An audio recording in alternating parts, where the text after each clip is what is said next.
నా ఆత్మీయ ప్రొద్దుటూరు ప్రజలందరికీ కూడా ముఖ్య విన్నపం. ప్రొద్దుటూరు పారిశుద్ధ్యంలోని చాలా అధ్వాన పరిస్థితిలో ఉంది. ప్రజలందరూ కూడా డ్రైన్స్ సక్రమంగా నిర్వహణ లేదని, పారిశుద్ధ్య నిర్వహణ సక్రమంగా లేదని చాలా బాధపడుతూ ఉన్నారు. నేను కమిషనర్గా బాధ్యతలు తీసుకున్న తర్వాత గలీ తిరుగుతూ ఉన్నప్పుడు, డ్రైన్స్ చూస్తూ ఉన్నప్పుడు, డ్రైన్స్ అన్నీ కూడా పూర్తి స్థాయిలో ప్లాస్టిక్తో నిండిపోయి మురుగుతూ ఉన్నాయి. ప్రజా ఆరోగ్యం దెబ్బతింటుంది. ప్రజలందరూ ఇబ్బందికరమైన పరిస్థితులు ఏర్పడతారు. దీన్ని క్షుణ్ణంగా గమనించి నేను ఒక ముఖ్యమైనటువంటి కార్యాచరణకి చేపట్టడం జరిగింది. అదే స్వచ్ఛ సంకల్ప దీక్ష.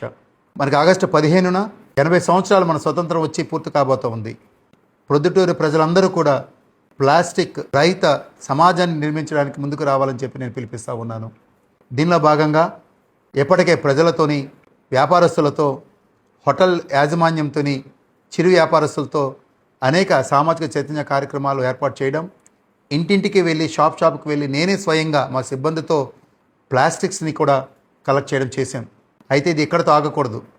ఆగస్టు 15వ తారీఖు నాడు వేలాది మందితో ప్రొద్దుటూరు ప్రజలతోని సంకల్ప దీక్ష త్వరలో చేయబోతూ ఉన్నాం. దీనిలో మిమ్మల్ని అందరినీ కోరి ప్రార్థిస్తూ ఉన్నాను. ప్లాస్టిక్ రహిత ప్రొద్దుటూరు సమాజాన్ని నిర్మించడానికి మీరందరూ ముందుకు రావాలి. ఇది మన కోసం, మన భావితరాల కోసం, మన బిడ్డల కోసం. ఈ ఆశయానికి మీరందరూ కూడా సహకరిస్తారని, మా అందరితో కలిసి వస్తారని నేను పూర్తిగా విశ్వసిస్తూ ఉన్నాను. మీ అందరినీ కూడా నమ్ముతూ మీ కమిషనర్గా చేతులు జోడించి సహకరించమని చెప్పి ప్రార్థిస్తూ ఉన్నాను. Thank you sir. Thank you very much.